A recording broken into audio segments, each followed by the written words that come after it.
Welcome back to Basement Talk number 9. We got Zach back in the house, Kyler, Ovase, and I want to give a quick shout out to Christian. We got a new guy. No camera on him, but he's going to come on the next couple podcasts. But thank you so much. He's the man behind the scenes. And then we have a special guest today, Emmon, aka Top E. So this guy's a very interesting guy. Thank you for having me. He's a big social media influencer. He has a big presence in the game of the social media game, and we've been watching your videos. You have some strong beliefs. We think you're a very interesting guy, so we want to kind of get to know you more. But you want to talk about yourself a little bit? Yeah, man, I don't know where to start. I talk about my background a little bit. Pakistan-born immigrant. Moved out of Pakistan when I was about 5-6 years old. My mom and dad looking for a better opportunity. Moved to UK for about 2 years. We grew up in Luton, which is ironically the same town. Luton, yeah. The same area and Tate grew up in. Luton, he has lived there about 2 years. And then also Birmingham and also Newcastle. So after that, moved to the States because I had an uncle in Ohio. Moved to Ohio. I probably lived there about almost 10, 15 years. Went to multiple middle schools, multiple high schools, junior high schools. Jumped around a lot because my parents were looking for better opportunities, new jobs, businesses, kind of like to see, like, scope things out, where the opportunities are popping up. Lived in Toronto, Canada a couple of years. Went back to Ohio, lived in Chicago, last 8 to 9 years. Wow. And then I came to California about 2.5 years ago. Wow. So that's kind of like the moving around aspect, but then also, as far as schooling, I went to different universities. Started as an accounting finance major, did consulting for about 10 years, traveling 35 weeks a year, consulting over 500 private and public companies. Learned about shitload of a lot of different businesses, doing from revenue from 10 million to up to $1 billion. So I spent time at the headquarters of these companies. Did that for about 19 years, was getting burned out. Also, I was getting fired from every job I've had. History of getting fired from every job since I was 14 years old. Why? Oh, no. I hate authority, man. I just, I think it's one of those things, maybe it's just like the kind of immigrant chip initial mentality. I hate people telling me what to do. I hate authorities in all forms, shapes, and sizes. I hate policemen. I hate managers. I hate the people at the firm. So it's what I don't like is when somebody tries to monetize my time. They're like, hey, Emmon, we'll pay you a 6-figure salary per year. And I'm like, well, fuck you, because my time is worth more than that. You know what I mean? You think 1 year of my life was worth 6 figures to you. My time is worth millions of dollars. How dare you disrespect me? So any position I've had since I was 14 years old, being a paper boy and getting fired then, to any position I've had since then, it was just I hated authority, and I'm like, I can do it better than you. You tell me to do A, B, C, I'll do A through Z, and I'll do it better than you. And what would happen is I was a top performer in every position I had, but then people get intimidated by that. The managers once you do this, and if you say anything wrong they don't obviously they'll get annoyed and pissed off. Wow. So I'll get fired. One job after another. Did you go up to your boss and you're like, hey, fuck you, I'm out? Or how was it? I think, or did you kind of tell him what you just said, I don't like listening to you, I think I'm better? Yeah, I think it wasn't like fuck you. It's just I know how to articulate stuff, but I don't need to. I think swearing at someone, it's actually a lower form of intelligence. But I talk people in a very intellectual way and makes them feel stupid. Yeah. In a way. So they're listening to me and it's oh, this guy was not, I don't say condescending, but it's when you kind of are smart people, they internally attacks their ego. So these guys are making them worse than makes it worse, yeah. So it attacks their ego and they hate it. It makes them feel cringe. So if you do it a couple of times, well, this guy's challenging my authority, in my position. So let's cut him out. Let's fire him. I have a question. What was the last job for you before you decided that you need to be your own boss? What was that break? Man, that's a story on its own. Could talk a while about that story on its own. Last job I had, man, was about 9 years ago. It was I was working for a consulting firm based out of New York City, and at the time I was living in Chicago, and my mom and dad were living in Ohio. So my dad got sick. He got diagnosed with ALS disease. Oh wow! Horrible disease. I don't know if you guys know what it is. It's degenerative. It destroys all your muscles and nerves. It's a horrible disease. In some cases worse than cancer. It's really bad. It's really bad. Is he okay? Huh? Is he okay? Yeah, he passed away. There's no cure for that. There's no cure for that disease. There's no it's a very rare disease. There's no. They haven't diagnosed what the cause is, and even what the cure is to this day. The whole ALS, Ice Bucket Challenge. Yeah, people. There's researching it, but they don't know what's the cause of it and what's the cure for it as well. Oh wow. So That's a whole other story in of its own, the whole Yeah. cancer research. yeah, man. I'm sure. They so they moved to Ohio to Chicago, and then to answer your question, I was living in Chicago, so I just took care of them. Like I am, like I believe in taking care of your parents. When you're younger, take care of you, and when like they're older, you should take care of them. That's just the way it For is. sure. Yeah. Even here, my mom lives with me, and I take care of her. You know, It's like amazing. That's awesome. doctor's appointments, That's grocery super shopping, all that kind of stuff. But my dad got sick, and so next 2-3 years of his life, it just got progressively worse and worse and worse to a point like the disease. What happens is you become almost like a vegetable. Like your muscles deteriorate, you can't move on your own. So the last year of his life, he got sent into a hospital, and he just basically spent his last year of his life between hospitals, rehab centers, nursing homes, that rotation over and over for a whole year. So at the time, consulting, I had to travel 35 weeks a year. I couldn't travel. My mom doesn't drive, and my dad's in the hospital. So like I had to take her to the hospital to see my dad. So I couldn't travel. Got on call with the firm. Like, well, listen, we need you to travel. Like, we don't give a fuck. They don't care. They're heartless. They don't give a fuck. So they just, they didn't like my tone about something. I said something wrong. They fired me. That was the last job I ever had. And then that was literally, I think, one of the most stressful like years of my life because I had literally no income coming in. My dad's in the hospital dying. I used to go to drop my mom at the hospital and go to nearby Starbucks and spend like 13 hours a day at Starbucks learning about e-commerce and digital marketing and running Facebook ads, like 13 hours a day, like every day, dude. Like I invested in courses. I lost a lot of money, racked up credit card bills. But that first year, you know, like I said, I knew like these skills were gonna come in handy. I'm like, I need to never ever attach my income to time ever again. Your income should be detached from your time. It should income should be based off the value you provide, right, to people. Because an income tied to time is like a job, which is I think the biggest scam in the world. It's corporate slavery, is what it is. So I started learning about digital marketing. So that first year I lost money. Next year I think I made 120K in 1 year. Year after that I did 100K in a month. Then year after that I hit $1 million in 1 month on like dropshipping from China. That's amazing. Yeah. So going back to like you talking about going to school, you went to universities. Yep. Do you think that was a waste of time?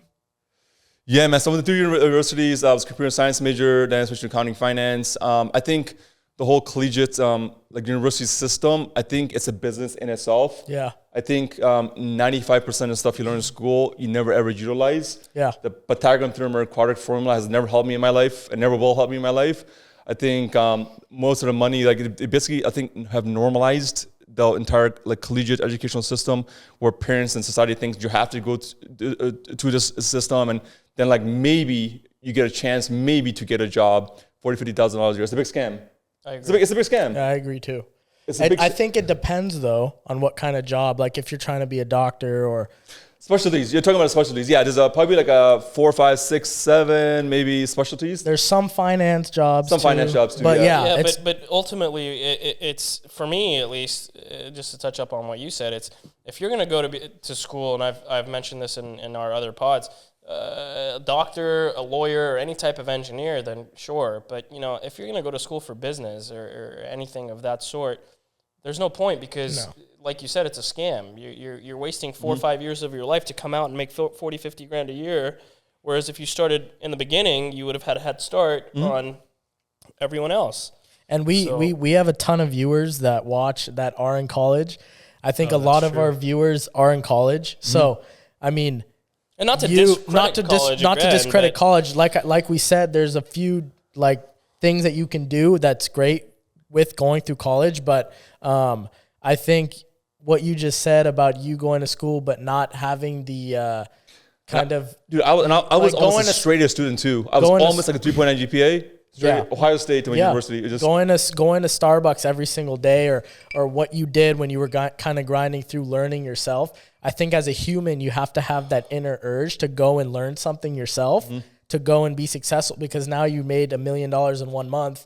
I mean, year over year, you probably made a ton more money. I know you did for sure. So having that money in there with doing something that had nothing to do with school is pretty impressive, you know? So a lot of people can learn from that. That if 100%. You want to go and do something, if you want to go and get something, you have to be able to have that inner like hunger and inner fire to go and do it. You gotta have that grit. You gotta have the grit. Yeah. You have to have the grit. So no one's going to kind of give you that money for you. And definitely going to school and kind of running around and drinking and partying and that image of kind of being in a fraternity, sorority kind of stuff. That's just not, you can't teach what you do going to Starbucks every day and learning how to do what it takes to make $1 million in Top E frat. You hit the nail on the head. Yeah. I mean, it's just like I said, like companies are making the most money out of school systems and Sally Mae. Most of the GC classes are, I think, complete bullshit. You don't really need to take them. Even for like a doctor or a lawyer, some of these like special degrees you talked about, you don't need those classes. Yeah. It's a bunch of fluff. Like 4 years, you have to take 4 years. And you have enough credit hours and then you can get your MBA and get your master's. It's a big scam. Oh, yeah. Then you have people like, going to get your PhD, like, oh, let me become a lifelong student now. Yeah. And give money back to the collegiate system. And be $300,000-$400,000 in debt. $400 of debt, dude. Oh, for sure. Yeah. Even okay, like, let's talk about doctors now, okay? Doctors for a second, okay? Mm-hmm. Even doctors, you look at doctors, and like I highly respect doctors because doctors, they have one of the toughest jobs in the world. They do something like very unique because you have a mechanic diagnoses and fixes cars. Doctors diagnose and fix human beings, which is the most complex creature thing, organism in the world, in the universe. So for them to spend 6, 7, 8 years post undergrad, and obviously go to med school and become a surgeon or pediatrician or internal medicine. I think even them, like I respect them a lot. I think even they get scammed because they work for a hospital, which is again a business, because the hospital has to make its margins. They have to bill insurance, and they had only paid a doctor say a couple $100,000 a year, as your salary or whatever. Even them, like unless that doctor switches from becoming a doctor at a hospital and opens their own clinic, so now you can 3 to 5x his money income. Yeah. Or one step above is like, okay, let me become a supplier to all these other clinics and hospitals. Now it's another step up because you become a supplier of going up the chain. Up the chain, yeah. So I think every profession you can make a lot more money. The real money comes when you have your own practice, your own clinic. 100%. Because if you go through the 9-10 years of schooling to become a doctor, you're $500,000 in debt. And, you're not going to be making $500,000 when you first start out as a doctor. Mm-hmm. So, yeah, you're right. Just you're fighting right. off that debt right when you get into it. So excluding doctors and lawyers, talking about our audience mainly being in college and stuff like that, what would you say to somebody who's in college right now, has the pressure, like you're saying, of the Western society? This is what you have to go through to get to the place you want to be. What would you say to somebody who wants to step out of that and get into the business world but might not want to take that first step because of the look of how you have to go to college? Yeah, man, it's rough because, like I said, my mom and dad were not entrepreneurs. So like for me to get into the entrepreneurship world, I had to go through a lot of failures, trials, and tribulations. And I'm every time I would get a job, I would get fired. I'm like, something's wrong with me. But no, nothing was wrong with me. It was just like wasn't cut out to be that like a corporate slave or have a position, a job or whatever. So I think younger people, if you have a desire to create something, I know some certain universities like Stanford and Wharton and some of these prestigious schools, they actually enforce and want people to become entrepreneurs because they might become the next Mark Zuckerberg or Jack Dorsey or Elon Musk or whatever. So they actually support entrepreneurship. A lot of 95% of the universities they don't care. You know what I mean? So going back to your question, I think getting mentors at a very early age in the area you want to get into, and possibly even hey, I'll work for free for you. Hey Kyle, I love your whole business, shooting content and content editing, and you bring podcasts. I'll work for you for free because I want to learn the business. So I want to have you as a mentor. So I come work for you for free. And if someone said that to me, 100%, I'd be like, hell yeah, let's do it. Yeah, that would be awesome. And they learn so much. So that is very great advice to anyone. That's 100, hit the nail on the head, So that's what I think a lot of people are scared, afraid. I'm like, one life to live. We're all gonna die one day. So what are you scared of? Go push that girl you want to talk to. Go start that business, because it's really funny how in a school system, if you take $100,000 business loan out, oh my God, too risky. But Sally Mae, $100,000 student loan, here you go, approved. No risk, completely no risk. But $100,000 business loan, it's a lot of risk for them, you know what I mean? And it's then these kids are spending the next 5, 10, 15 years, like you said, basically paying off these loans and living paycheck to paycheck. And then it's they're it frustrates the heck out of me how big of a scam it is. Yeah, I feel like it's all just one big cycle. But that's the one thing that I feel like is cool about the internet is there's guys like you, Andrew Tate, there's people like that where if, like you're saying, you didn't have mentors like that, your parents weren't entrepreneurs, now there's people on the internet that are showing that perspective and maybe taking them out of that cycle, which is super cool. I think I think that my mentorship for me would be like, because I didn't have access to like the mentors I wanted, were like books. So like, going back to when I was originally saying I was just get fired from every job, what I used to do is whenever I would get fired, I'm like shit, I'm out of income now. Like I'm collecting unemployment now. Like, went from making like $50,000, $60,000, $70,000 a year to I'm making like, like $1,000 a week now or whatever. Yeah. So like, I moved back with my parents. Then I should go to like a Barnes & Noble in the area I used to live in. And this every time. Go to Barnes & Noble, I'm like, I don't want to buy the book. It's just too much money. Let me go pick the book. Let me read a couple of chapters. I'm 6'5", put it back on the top shelf, bookmark it, come back the next day and read it again. I would just read books like this during those periods of months where I didn't have a job. So just keep myself sharp. Let me read about marketing, private equity, investing, that kind of stuff, Yeah. And I'm going to say real quickly, that's stuff that, is priceless, because they can take all your money away, but the skills you built by just reading and doing all these tasks throughout the years, you can't take that away. So starting any venture you do now, you have that skill and mindset to make it happen, right? 100%. Yeah. I mean, I've started a couple of ventures in the beginning. I'm like, I have this cool idea, but like, I need an LC first. Oh no, I need this first. I'm like, I started just stuff and I lost a bunch of money, but just like the process of doing it, it's like, you're not really feeling, you're just learning what's working and what's not working, and then you tweaking it as you go. So some people just don't even execute.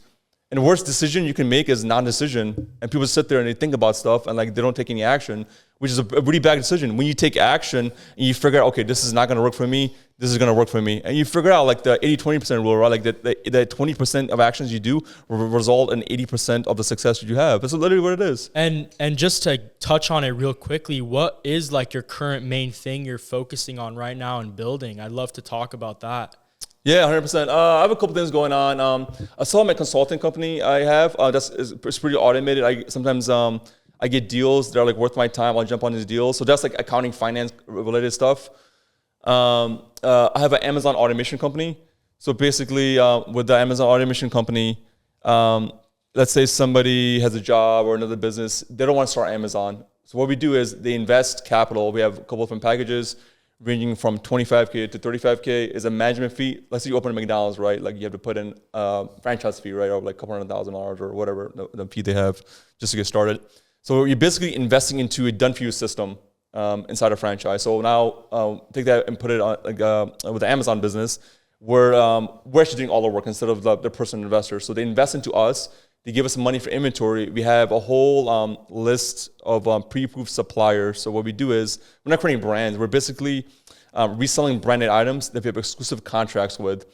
Could be like a Sony camera or something. A microphone could be the Rode microphone. Could be like protein shakes or whatever.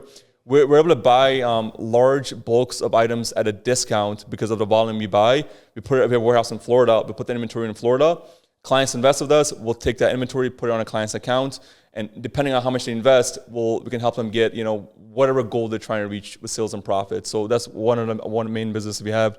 We have a little 150 clients with that business. We try and scale it up to a little over 500 clients. Wow, that's awesome.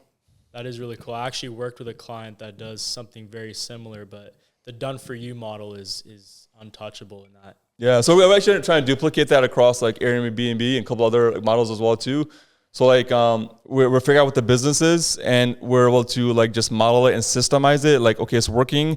Let's systemize it. Once it clicks, okay, now let's maybe bring investors on board. They invest in, put it into capital, and then we can just kind of duplicate what we did for one or two people across like hundreds of more people. But it has to be systemized. That systemization takes time, takes weeks, sometimes takes months and months. So sometimes I'll be like just working, it'll be no results. It's like a flat line, right? But it's like I'm building systems out. Yeah.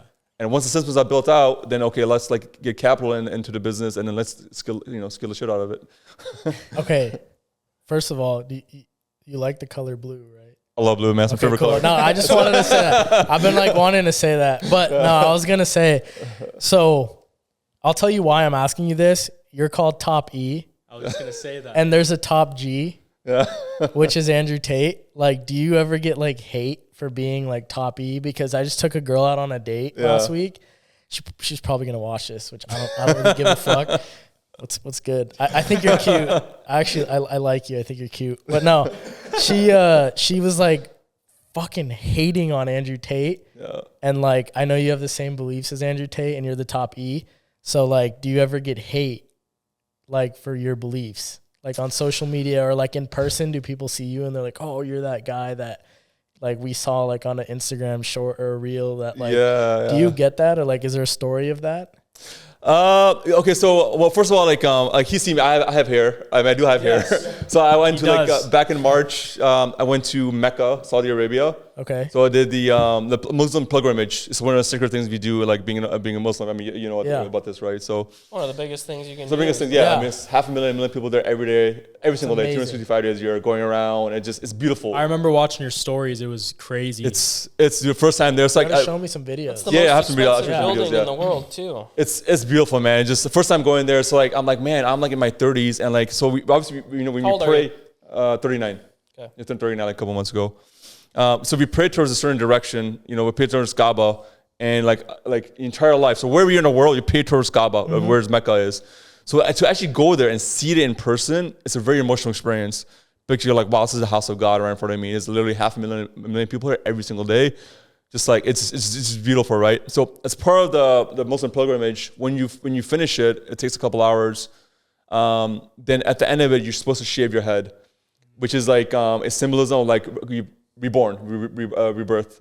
Basically, you ask God for forgiveness. You commit sins in your past life or past 15, 20, 30 years. You basically ask for forgiveness, and like you start over fresh. So I shaved my head.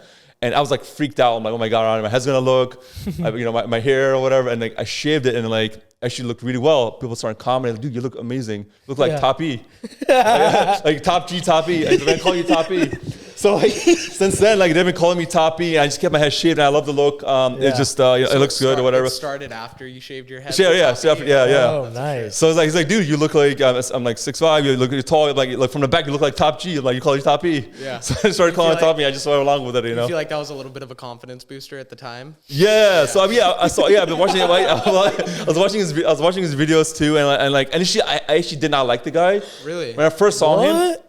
I think when I first saw him, because when you first see him, I think it's like maybe last summer, he was a short form content. The content got him in trouble, misogyny and stuff, right? And like just bashing women and kind of stuff. Kind of his early on content. Yeah. So, but again, like actually, I was on a call with Andrew Tate's content creator guy like about 2 weeks ago. I have like insight of like how he creates his content. So I'm setting it up actually too. Get the algorithm down. So we're gonna talk about that too. Yeah. We'll talk about it. We'll talk about what? We should collaborate. Yeah, we'll talk about that. That's awesome. But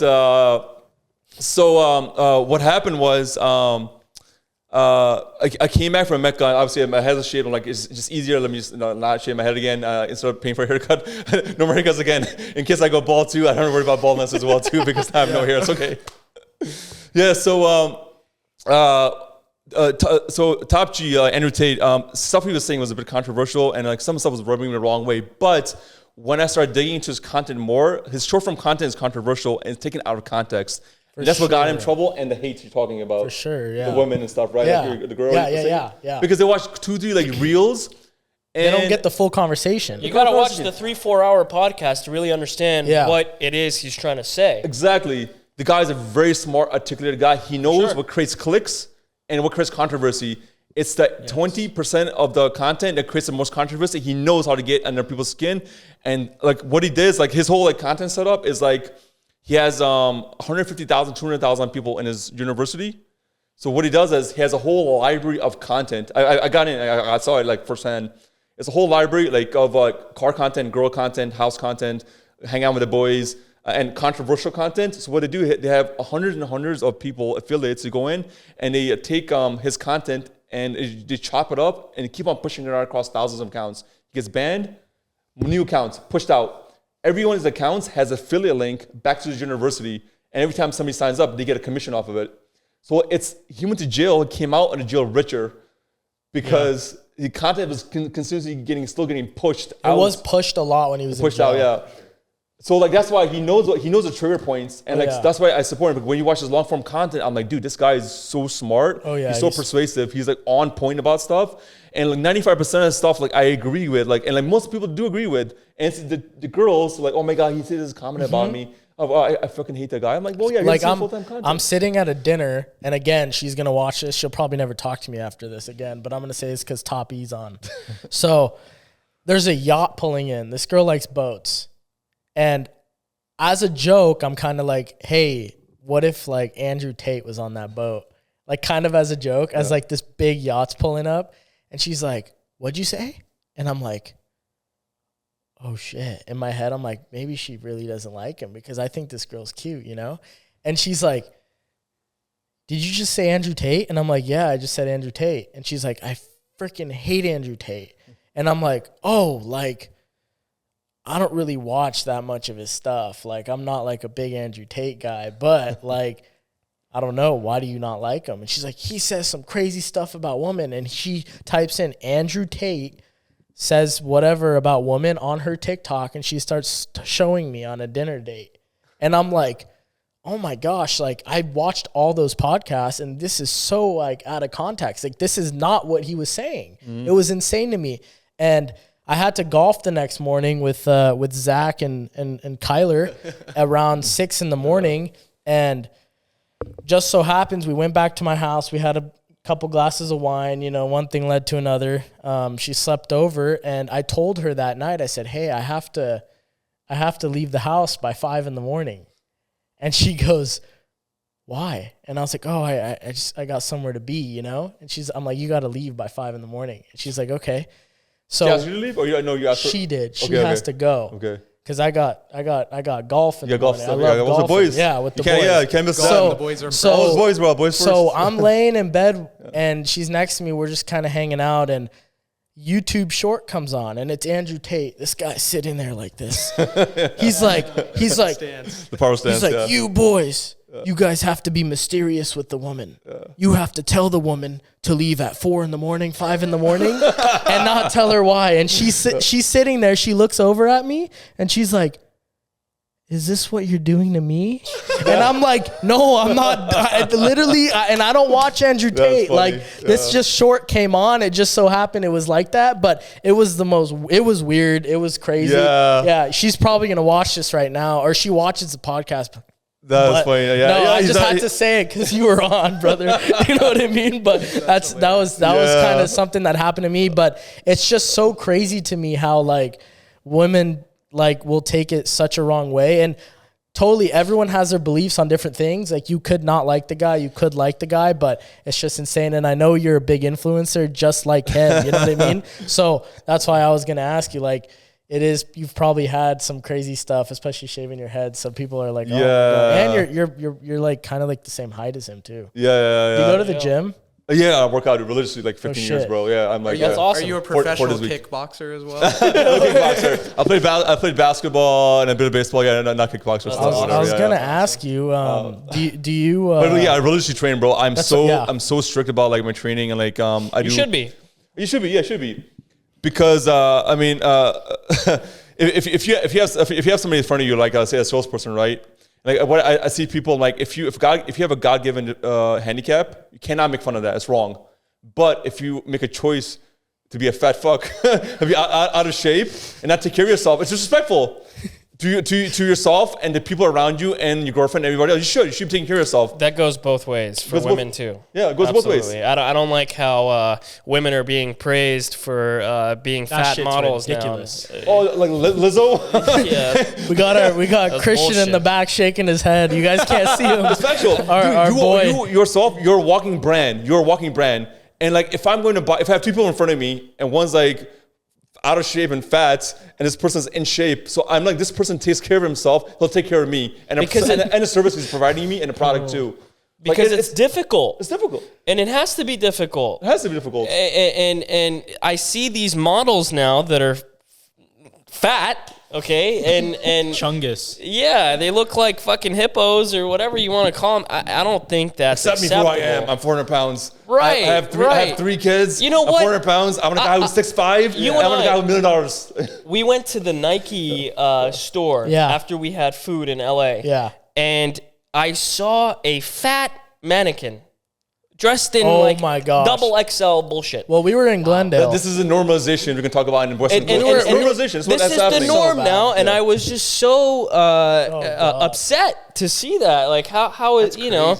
We're all gonna be on. And since we're on the topic of Tate, They're normalizing a lot of stuff. There's a lot of stuff he talks about too, and I agree too. I agree too. You know, I feel like his message is just to be the best version of who you are. 100%. Work out, you know, work hard and really go after what the fuck you want. Don't be a lazy piece of shit and you know, expect to get everything handed to you.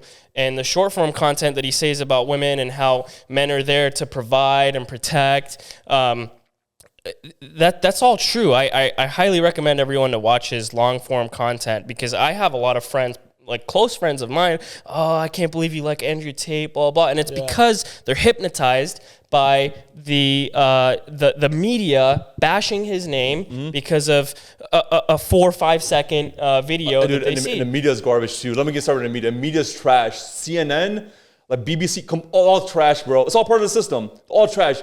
Like Donald Trump, I'm not a big fan of. I don't really care about him either way. Like, you know what I mean? Or Biden, I'm not a big fan of either one of those. But like, even like CNN hates him. So every article they're going to push out, content is going to be against him. Absolutely. Same thing. Misogynist. The legacy media. Yeah, because he got banned off of social media. The Matrix. The Matrix, bro. Dude. Like, it's a real thing. It's just like they're trying to control a narrative, and they're trying to push certain agendas out. Yeah. They want people to think a certain way.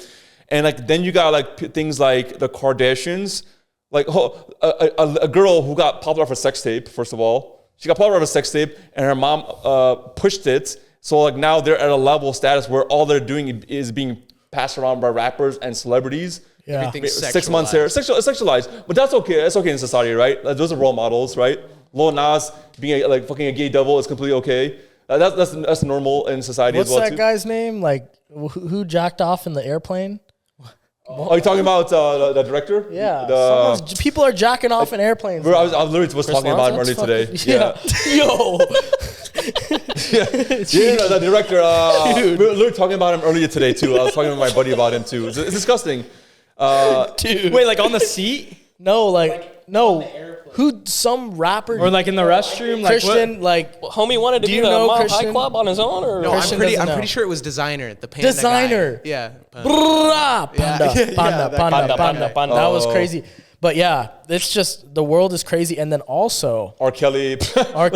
yeah. But what do you think about the LGBTQ, like in the young? what is it? LGBTQRS HDTV? What I don't know what it is now. But like elementary schools and like young middle schoolers, like kind of getting into like the world of the LGBTQ and the educational system pushing towards it. Yeah. Yeah, 100%.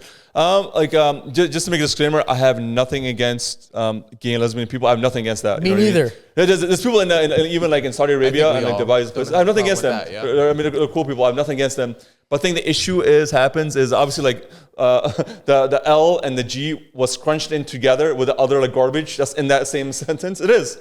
Like the trans stuff, the he, she pronoun stuff, that shit is absurd. Today I'm going to be a tree. Tomorrow I'll be a refrigerator. And today I decided to be a man. And tomorrow I'm a woman. Let me change my genders and pronouns every single day. It's garbage. I agree. Absolutely. Like what the fuck is that? Like, it's complete trash. Yeah. When was this normalized? It's the liberal bullshit, liberal agenda. It's the left, dude. It's the left. They're all pushing the left. every year they push it like a little bit this way and they meet in the middle. A little bit this way, they meet in the middle. A little bit this way. It's getting pushed inch by inch every single year. And you could see it like coming over time. If this was normalized when I was in high school, I'd be in the WNBA right now, slamming. Yeah. What? Joanna, the man. hell? Yeah. Literally, there's a dude running track with girls now, like what was that, in Ohio or something? Dude, Yeah, that's crazy. my English teacher actually had a whole book. She got banned from our school. She had a whole bookshelf of all these books talking about all this stuff. And I guess right when I got out of high school, something happened, especially after COVID. People are so much different. Someone, of course, spoke up about it. And she totally got, I think, kicked out of the school. She had a whole thing promoting all that stuff. And, you know, I remember seeing it. It was pretty crazy, like what she was doing in there. And even with political topics, she would have us talk about that I never really thought about back then. But looking back on now, it was fucking nuts. No, that's some not of these right. teachers pushing stuff on people. So Dude, imagine, like, you send your kids to school. Imagine, you send your kids to school. And at a very early age, their brains are like sponges, right? So now the books they're reading, and the books, the characters inside of the books, the teddy bear and this and that, are being changed to trans and For sure. violence. Yeah. So like they're reading this, like, oh, it's okay to question my gender or change my gender. They go home and start questioning gender. But like, not everybody was affected, but even a percentage of those kids are affected and they start questioning their gender. That's so fucked up and wrong. How dare you program my kids like that? You know what I mean? If I say my kids, how dare you program them? It's disgusting. You know what I mean? Well, it's horrible. Sorry to cut you off. No, I was gonna say like you were with he went to high school with me, and one thing that I don't even know if you remember, they told us, every single teacher that day told us, hey guys, you will get a free homework pass if you go to this assembly. Wow. Take a guess what the assembly was about. Just take a guess. What? Just pushing all this bullshit. Wow. To every single kid. They're just talking about it, this, that. And I'm in there watching and I'm just like, I can't believe they just clickbaited us with this free homework. That's what it was. That's what it was. And now we're getting pushed this piece of candy. Come in, you know, come into the auditorium. So now you sit there and be programmed for like an hour and 2 hours. Yeah. And then because you do that enough over time, you'll start to believe it as well. To also completely okay, people around you, they'll keep on pushing it. You know what I mean? That's what scares me about public school. Like I thought about, like homeschooling people, private schools. I wanna make sure the stuff like that's the content they're consuming. It's being watched. It's being monitored. I don't want the kids to coming home to me and like, hey, listen, I had the teacher talked about this. Is this okay? Is this okay? How dare you? Like, why would you program kids like that? It's disgusting. I think states like Texas and a couple other states are starting to ban that kind of stuff and reduce it, completely kill it out of their educational system. But other states are not doing it. What happens then is the kid comes home and then the dad and the mom's like, hey, what'd you learn about? And they're like, hey, this and that, and there's all kinds of genders and whatnot. And then as a parent, you're like, no, that's not true. There's two principles. And my opinion, I want to make it very publicly known. My opinion, everyone's entitled to their own opinion. There's a man and there's a woman. All the other stuff in between, look, I have respect for whatever your gender is, but my opinion is there's a man and there's a woman. And if you're going to dictate what people think and what people believe as a very, like you said, a sponge, a very young kid, that's unacceptable. And if I had a kid, I'm very young, but one day I'll have a kid, and if he comes home or she comes home to me and says that I learned X, Y, Z in school about genders, about trans, about LGBT, HDQRS, whatever, and I say something to my kid, no, that's not right, that's not true. What happens when that kid goes to the teacher and says, hey, my dad told me that this is incorrect? Then that kid is going to get punished because socially now this is unacceptable. And I think that is bullshit in our society and in today's day and age. I just don't agree with it. I think you're entitled to feel how you feel and be who you are. Like you said, if you want to be a refrigerator, if you want to be a fucking lampshade, cool. Just don't shove it in my face. Don't shove it in my kid's face. Don't shove it in my face. Absolutely. Go do it in your privacy. But like, if you try and shove it and integrate it in a part of the fucking shove a light bulb up your ass. Even the corporate system, man. Like, you know what I mean? I have friends working for like big law firms and accounting firms. Like that, they got a new manager and partner. Hey, introducing John or whatever. Please refer to them as they them. And he's our first career partner we just hired at the firm. What the fuck? Mass email to everybody. Deloitte, all these or like PwC or these big accounting firms. I'm like, what is going on? Like everybody like has like the they them. Like just adding one. They're adding So that pronouns everybody. It literally it makes no sense. It's mind-boggling. You know what I mean? It's that's I don't your know world. Where the world's you going. can be whoever the fuck you want in your world. But and this is getting me from religion too, because again coming back to religion, I think religion is important. I think religion, I obviously like I grew up as a Muslim. I think I became more closer to God over the last couple of years because I saw how much evil there is in the world. It was like, an awakening. So if you look at religion, like I think religion is important because religion establishes guidelines and parameters for you to follow certain things. For sure. Because without religion, like you do whatever you want, and even like you were saying, it's a man and woman. It's black and white. In the Quran or the Torah or the Bible, it's all those books. It's black and white. There's no like, hey, is in the middle questions. Nothing like that in there. So like when you start like pushing this stuff, whatever, so people like stop straying from religion, then you get this kind of hedonistic and evil kind of intentions and behaviors and like thought processes. Yeah, for sure. Do you have any kids? No kids right now. Yeah. Are you married? Not married. No. Do you plan on having? Actually, I need to. Yeah, that's another story we can talk about. You have a girl? You have a girl though?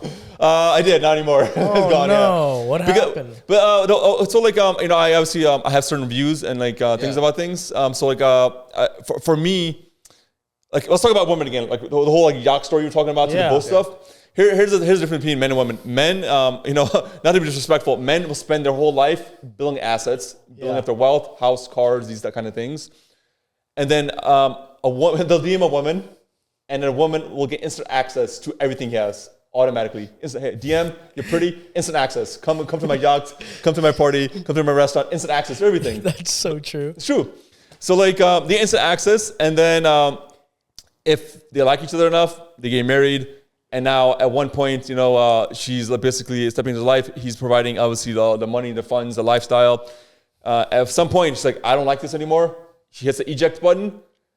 Bye-bye. Let me talk to the government and take half your shit. Yeah. So it's true. And the government must support, oh, you were living this lifestyle before. We want you to match your lifestyle. Let's take half his assets and give them to you.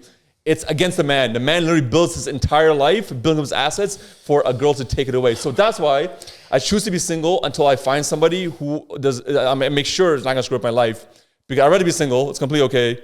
For somebody to step into my life, stepping into my world, and like, you know, you have to, like, if I'm providing you with all this lavish lifestyle, you have to do what I say. Standards, yeah. The standards. You have to do what I say. If you're flying first class, if you're going to fancy restaurants, things like that. If I don't like you dressing a certain way, if I want you to dress modestly, you have to dress modestly. Like you're not gonna go out Friday night like partying with your girls at a fucking club and taking shots, because I know what's gonna happen is guys are gonna be approaching you, and I guarantee you, if a dozen guy approach you, you're gonna say yes at least one guy. Yeah, no, that's true. I like, again, it just depends on the girl. Like I completely agree with kind of what you're saying, but at the same time, like not every girl's like that. True. So it just depends on the girl. Like I've met some girls that are like so amazing and they won't do that type of stuff, but like it's a weird situation. But did you meet your girl like before you got rich? Or did she like I've dated like for me do you like go on Tinder or like Hinge and shit? No, Tinder I find trash. Oh really? Yeah, I find it's complete trash. It's hookup culture. Do you walk up to girls and stuff? Like, I do both. Yeah, there's some Muslim dating apps. So because like sick. my intention, like with if I'm taking a Muslim girl, my intention is to get married to her. Okay. Yeah. Like I have intentions from day one. Like hey, like the girl, this is the girl I'm talking to right now. For example, the right fit. It's a right fit. Yeah, intentions of day one. Like this is my intentions. I'm talking to you. I have friends obviously that like. The intention is to hook up with a girl, you know, that's this kind of thing. Yeah. And I find it, I call it modern day prostitution. That's haram. It is. I call it modern day prostitution. Here's the difference, right? Modern day prostitution. What prostitution? Modern day prostitution. Modern day prostitution. That's God. what it is. Fuck. It's true. Like you can go to Dubai or Vegas. You can go up to a girl, like, because girls will be up there coming up to you. Right? There's prostitutes. And even you go to Dubai. We can talk about Dubai in a little bit too. If you go to Dubai, there's some of the most mass amount of prostitutes you'll ever see in the world. It's insane. Dubai. Really? Yep, Dubai, internationally, yeah. Bro, Dubai has some of the best looking and actually like the most prostitutes, because girls from around Europe, Muslim and non-Muslim, Russia, Morocco, or Iran, different places, Pakistan, whatever, they'll go to Dubai, spend a week, couple weeks. That's where the money is. There's part-time hookers. Some are full-time, some are part-time. Wow. They'll go prostitutes. They become prostitutes, make tens of thousands of dollars, come back to their home country because they're poor. They dropped it beautiful, but poor. What? So you walk into a restaurant or a lounge, I kid you not, literally like probably 50 or 60% of the girls are hookers. It's like Vegas right now. It's next level Vegas. It's next level. It is. Dude, it Vegas next level is like that It's though. next level. It's super high end. You never know. Like, say for you, right? And this is probably a miracle. You find a Westernized woman, right, with all of your values, meets the marks, Muslim, all that stuff, right? And you settle down with her. You guys get married, right? And it's everything that you needed. She's hitting all the marks, doing everything that your standards say, right? And then she tells you, "I went to Dubai for a week and decided to be a prostitute." What do? Yeah, man. What the fuck? Yeah. Bro, I don't think was that, bro? I want to answer this for you, dude. I don't think that would happen because he would set his standards straight. Hey, let me ask this. Let me ask this. Dude. No, it was a good question, but like we know the answer. Like, And it went to Dubai while we're together or before, like. No, so yeah, what I was trying to say was like you've married this woman, like she's been your wife, Got like it. your family together, all that stuff, and you find out later on, and you're just like, what do I do?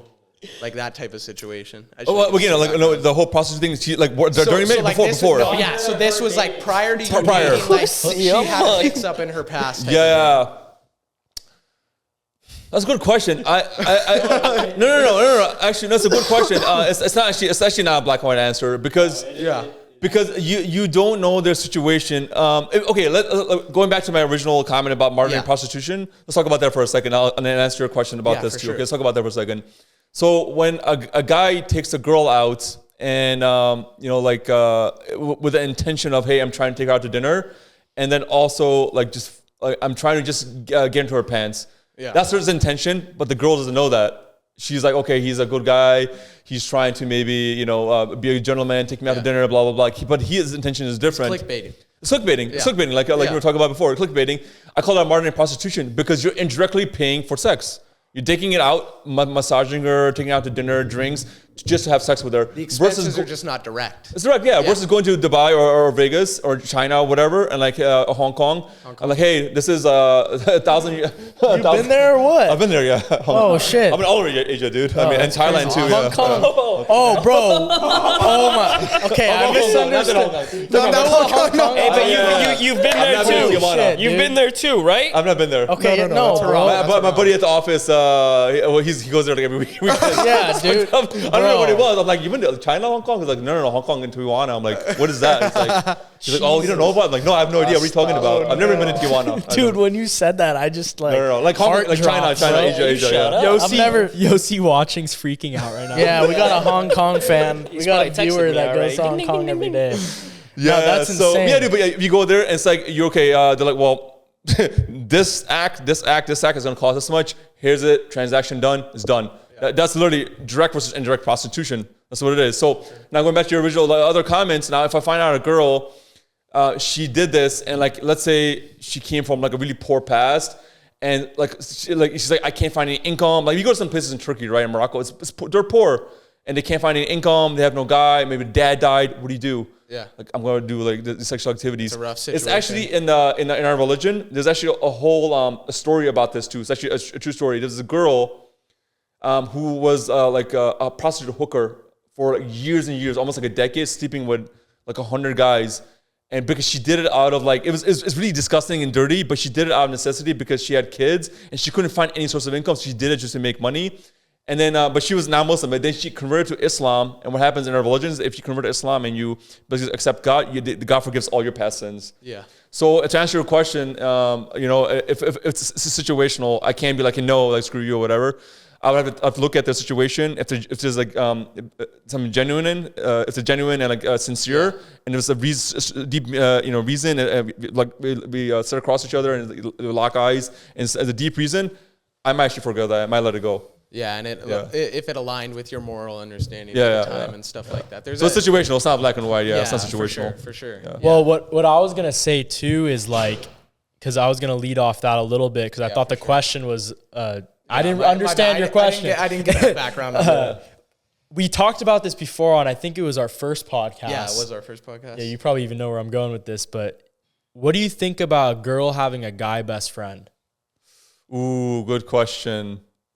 Like straight guy or gay guy? Straight guy, straight Actually, girl. let's say both. But I mean, no, straight. Yeah, gay guy. I mean, I was just like, I mean, whatever. Straight. No. That's definitely no. Zero. Like not even question.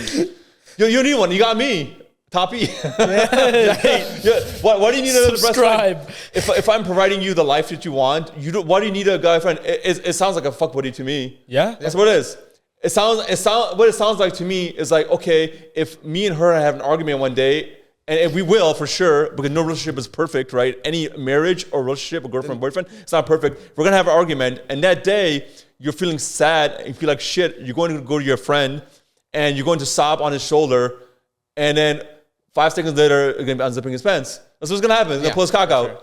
Yeah. It's just, you know what I mean? It's just, it's one of those things. That's definitely no. If that's what the girl wants, she definitely don't want to be. Go be with a guy. You're not gonna be with me for sure. Yeah. Black and white about that. Yeah, I mean that's where I was pretty much standing on it. I even said in the past, like, just think about what if your mom had some guy best friend while she's married? It's like, what the fuck? It's weird, dude. Yeah, It's weird. yeah. That is We weird. laid out that situation of like, imagine you walk downstairs and you see your mom having dinner with a different guy. And you're just like, what? We're just hanging it's out. weird, dude. Yeah, It's it wouldn't weird. work. It's weird. Yeah. It literally makes no sense to me. I don't know like how people do that. I don't know. Like I think it's even more weird if the guy actually accepts it. The guy's I like, know. okay, you can have a guy best friend. Like, why, dude? Yeah. Like, stop being a pussy. Like, why would you do that? Why would you let your girl have like a guy best friend? It literally makes no sense. That means you're giving him like basically a direction or rights to basically, if something goes wrong, if you have an argument or something goes like, and she has to go not talk to you for a week, like the right to sleep with them. That's what happens. Yeah. Yeah, it happens. Now it's like it's cheating, infidelity involved. Now your relationship is gone. That's a big no-no. So I want to say something too real quick. There's one thing going back to the Andrew Tate stuff that I actually disagree with his stance on things. Because most of his stuff, I want to say, that guy is fucking smart. The way he articulates it as well is just insane. What do you disagree with? I don't want to say it yet. I would love to hear if you guys even disagrue with it. There's some stuff I disagree. Actually, there's some stuff I disagree as well. I'd love to Would you- hear. would you Like, go what pee? is it for you? Great. It's so I mean, I know like, his recent podcast he did with Patrick McDavid. I watched that amazing podcast. There's some stuff he says is a bit contradicting. It is like he says one thing and then later on says like he's like I obviously became Muslim, converted to Islam, and he's like he talked about the whole thing like he's like Islam is the last religion in the world because there's parameters and rules to follow that a lot of people don't follow. You know what I mean? So like we're restricted about things. What I didn't like is like I think towards the end of the interview he talks about like dating, how to be a man. He's like, what do you define as a man? Like if you were able to train a 20-year-old person, how would you help him become a man? You know, and a functional person, strong, hardworking. And one thing he talked about was with the aspect of like women. He's like, you should. It's like if you go to a supermarket and he's like, there's only one apple there. And you take that one apple, there's no other apple, you bite it, it's like bitter, kind of raw, you kind of like it, but like you have no other apple to compare it to. It's like, it's just like girls, you have to try a lot of girls, sleep with a lot of girls to see which one is the right fit, which is actually it's against our religion. It's not allowed in our religion. To go around, have infidelity and sleep with a lot of girls, that's not how our religion works. So that's very contradictory and I completely disagree with him for that one thing. And there's a couple other things as well too, I mean, we can talk about as well. But that was one thing I did not like. I think the whole the stuff that got him in trouble, like the whole misogynist, having rights over women kind of stuff. I do agree with to a pretty decent extent. Like kind of remember about my original point. Like, hey, if a guy's providing you like his private jets, access to his mansion, his food, taking care of everything for you, he has a degree of authority over you. He does, to a certain extent. If he doesn't want you to go out and doing something, hang out with your friends or partying, he has a degree of authority and you should listen. And I think in any relationship too, there's always that one person that has more authority than the other, right? And going back to the point of like, what is something I disagree with?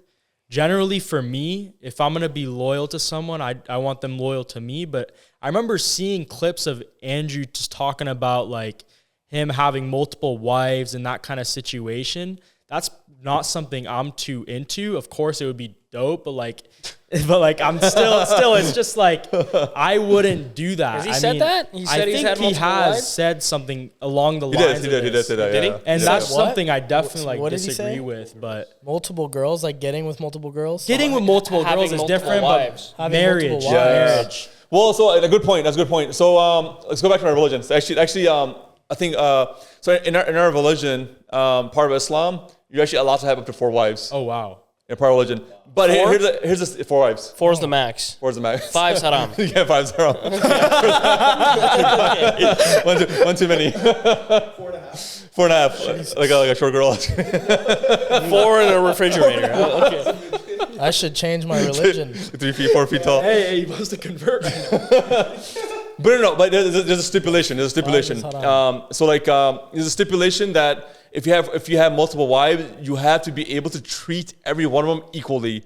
So thus, it's impossible to do so. So most people don't have multiple wives. Now, second point is having multiple wives in this culture, Western culture, is virtually impossible because there's so much materialistic stuff here.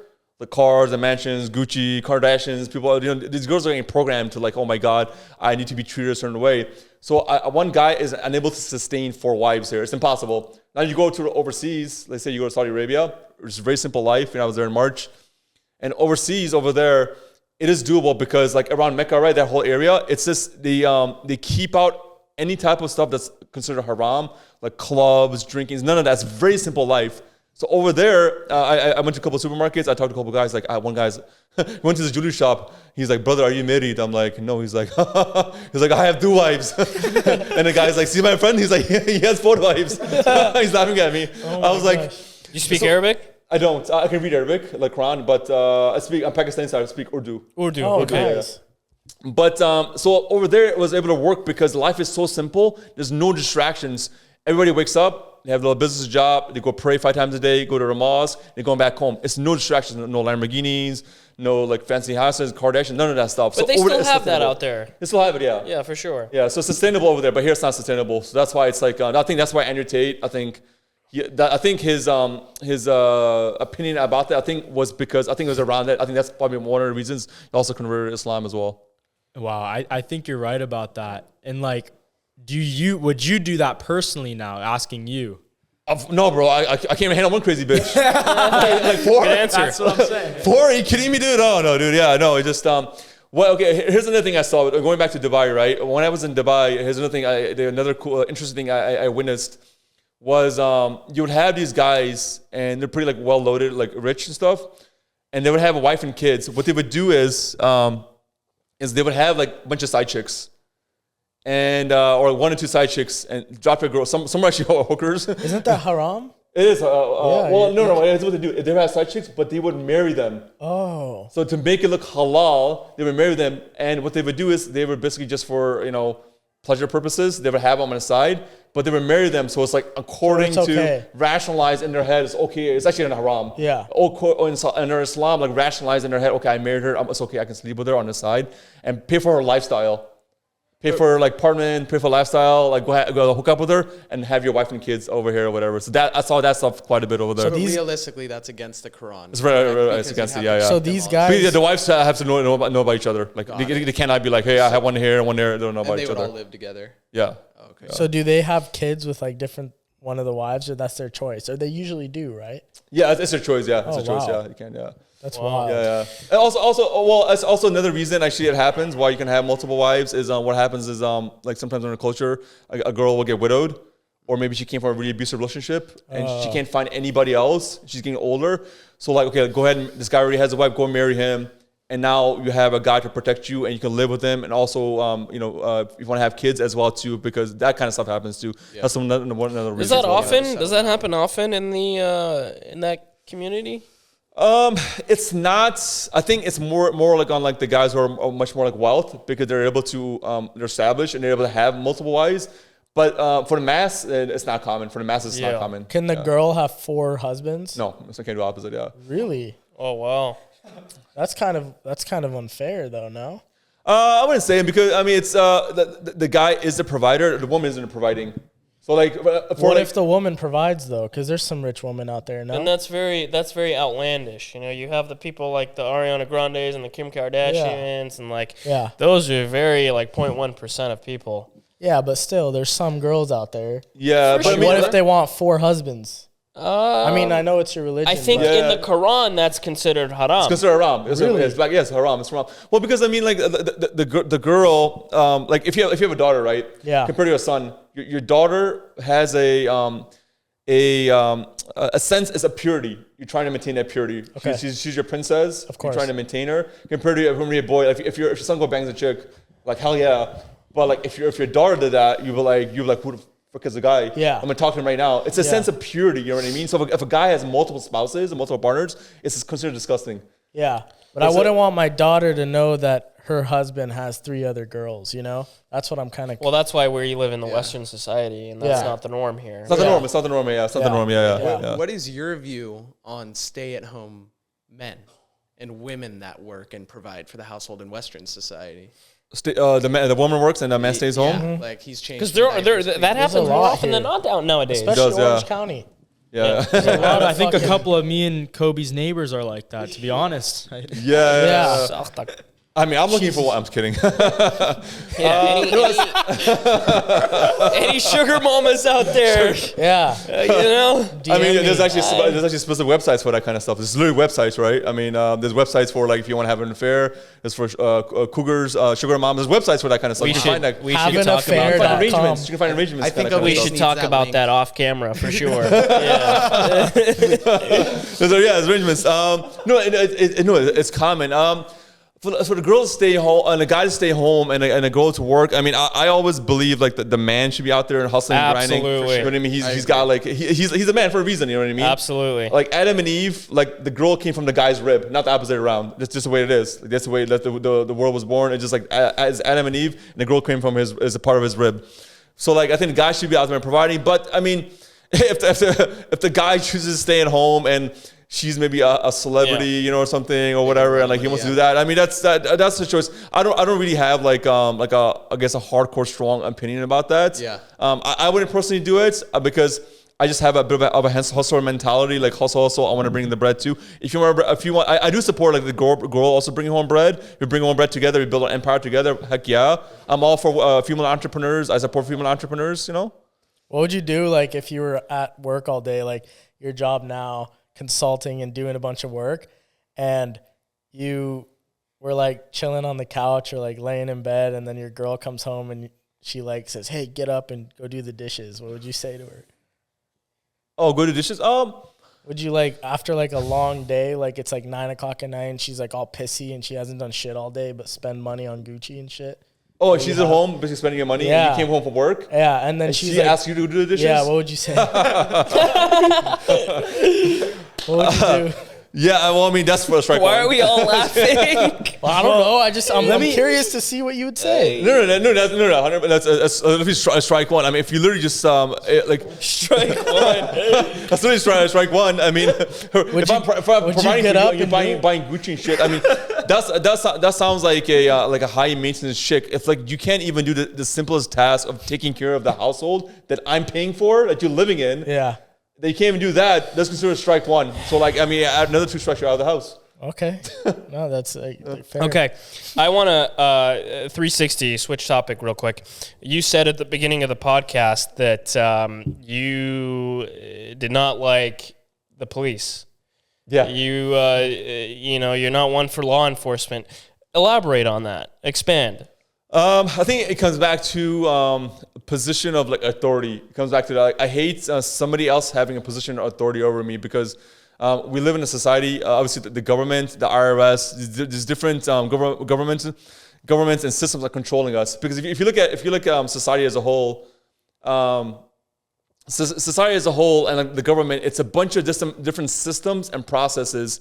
They're all man-made. The IRS, the government, all these rules, regulations, they're all man-made. So even the police system is man-made. So like obviously just some of the rules, things you have to follow. Obviously you shouldn't you go kill someone, you know, which is on the extreme side, which is also haram too. As far as authority, I hate people telling me what to do. I've had situations in the past where like I was pulled over and kind of like wrongly harassed. I'm like, okay, first of all, you have a job to do. If I was not following the rule, give me my ticket and leave. But to sit there and like harass me. For example, I had an RDR rate in Chicago for 3 years. I was going down the highway. Somebody cut me off, and I went around them and kind of like went in front of them. As you should have. And as I should have. Yeah. I got pulled over on the side of the road, and then guy's like, well, give me your license and registration. And one guy, my mom's in the car with me, one cop here. And then give me license and registration, and he comes back after like 15 minutes. He's like, here's 3 tickets. I'm like, what do you mean? What, 3 tickets? I'm like, for what? So I was chill. Give me my ticket. Let's go. He gave me 2 tickets. He's like, well, failure to signal, that's a dick. Following too closely, and then improper lane usage. And what he did was he gave me 2 tickets in one county, another ticket in another county on his exact same court date. So you had to do different courthouses, huh? But I don't care because you know what I mean. I found out like in life there's hacks and systems to everything. Everything has a loophole. I don't give a fuck. The taxes or the government, I find loopholes for everything, you know? I mean, I can talk about the loopholes too. We'll go another conversation. But so like I have a lawyer friend, like their whole job is to fight tickets. And like, so I had to pay him a little extra money, and he was able to literally get all the tickets off my record. I had to pay a bit of fine, but I hate people telling me what to do. I hate authority, and I just irritates. I understand you hate authority, and you know, I'm not one for police being disrespectful, but I do have a sense of respect for the police because they do. I mean, their duty is to keep you safe. They do more good than bad. There's a protection aspect. So let me ask you. 100%. So let me ask you this: do you respect the police? I do respect the police because if you were in a predicament and you needed help, the police is the only one to call. Yeah. Would you make that call to the police? But the police also should have been inside a school where there's a shooting going on, and they should have stepped inside the school. And I believe was it Texas? I forgot, or the Florida shooting. I mean, there's a shooting every day nowadays in America. Yeah, that's another subject we can talk about. That's a whole nother different can of worms. But I'm saying you personally, if you were in a predicament at home, you had a burglary, you had a robbery, whatever it is, you would call the police. Am I wrong?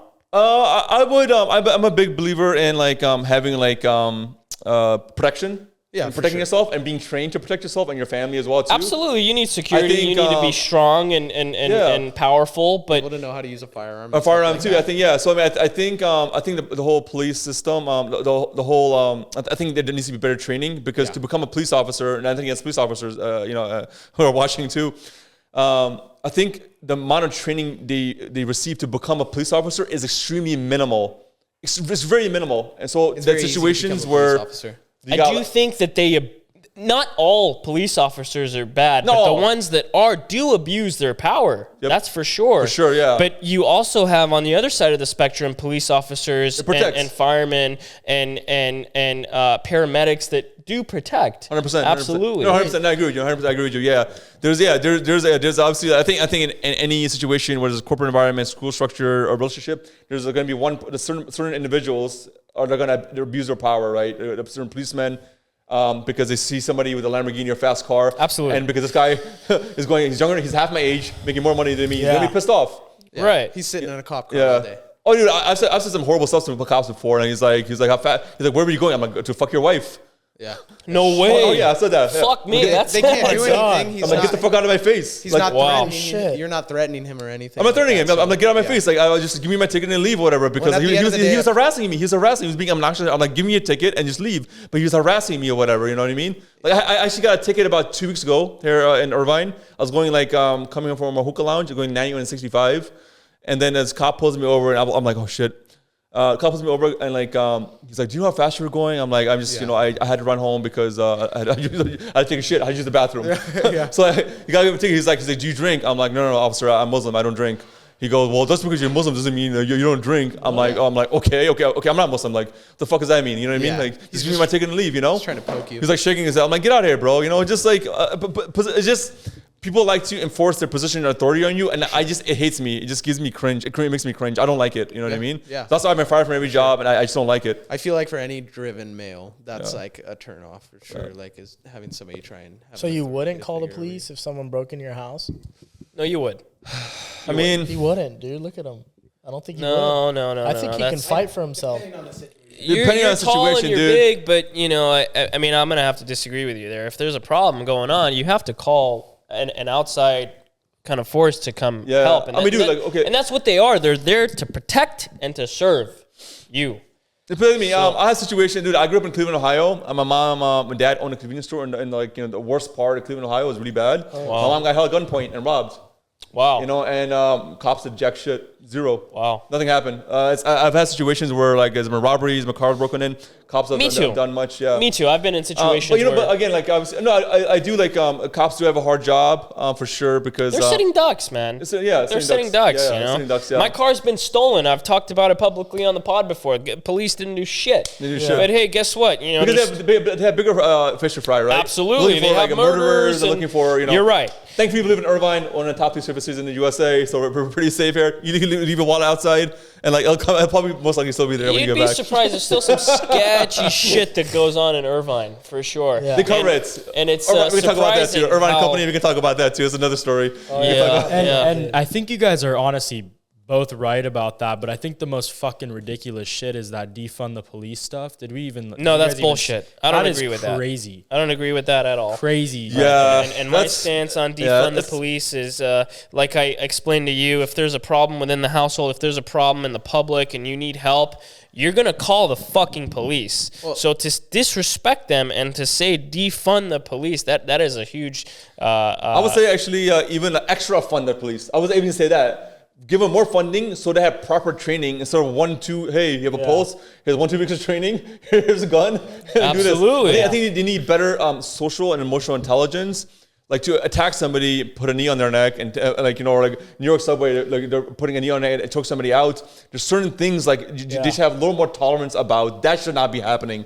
So that comes back to proper funding and proper training in place to prevent that from happening. So I agree with you. Yeah, it should be extra funding. But again, it should not be abused either, where it's like, okay, now we have extra funding, we can actually abuse our power as well. So that should not be happening either. I agree with you completely. You should not abuse the power that is given to you by the law. Absolutely. That's what is like some of your like goals and aspirations? Like what is like your ultimate goal?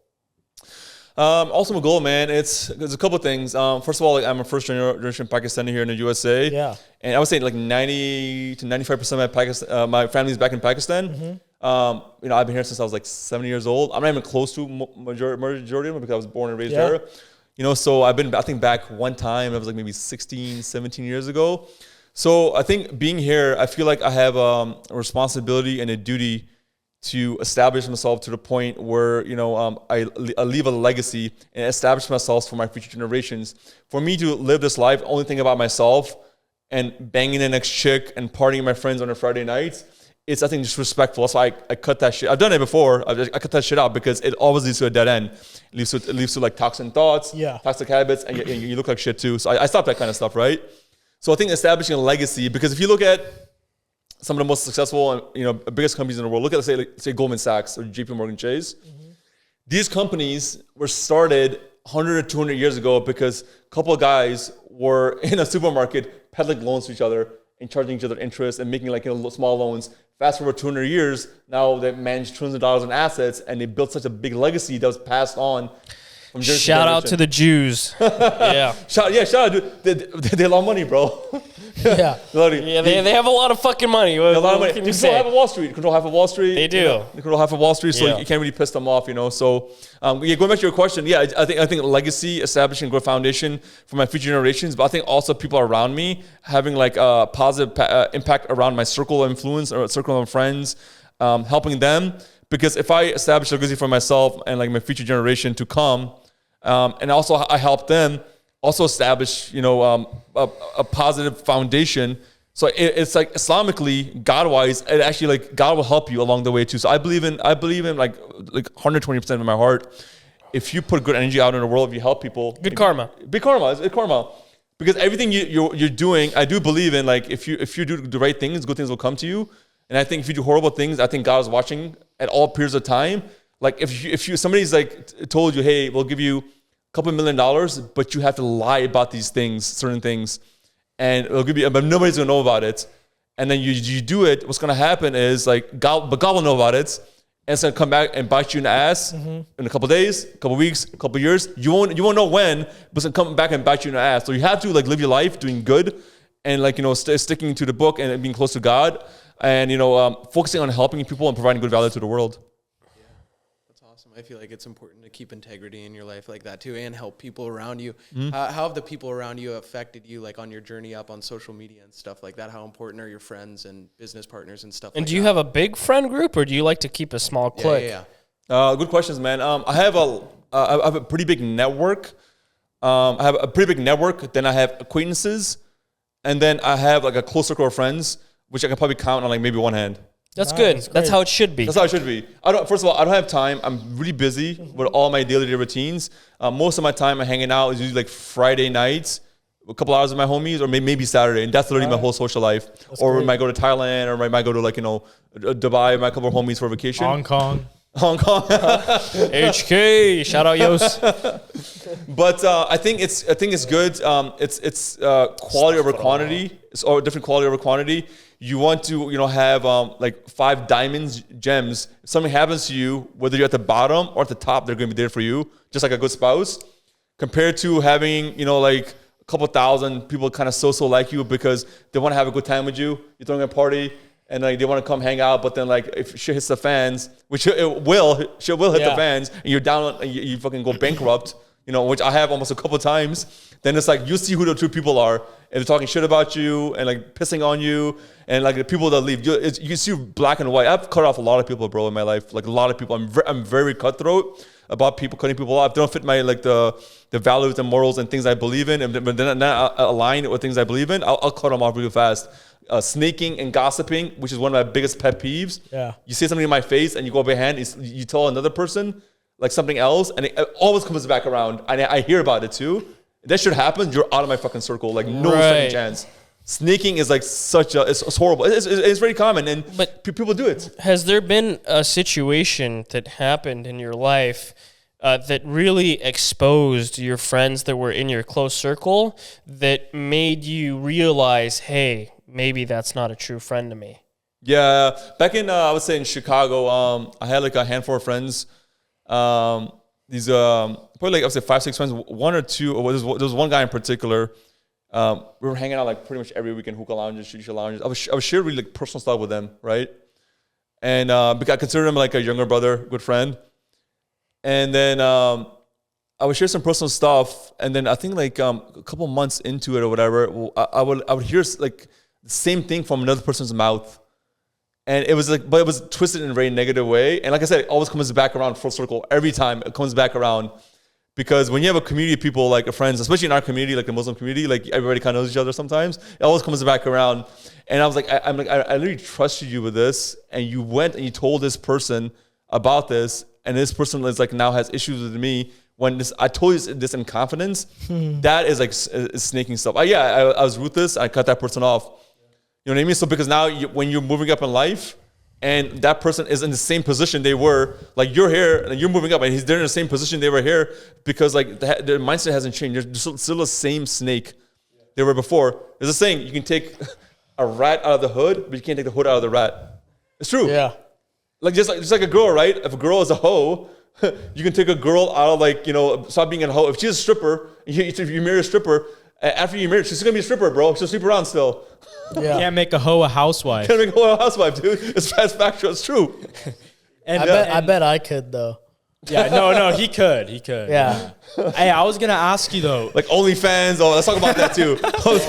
we can get into that, but I had one more topic on the friend thing of like, as you're coming up and becoming so successful, were there people that wanted to jump on that and become friends with you again too in that situation? Mm-hmm, mm-hmm. Yeah, no, dude, it all happens. You know what I mean? When you're nobody, nobody wants to talk to you.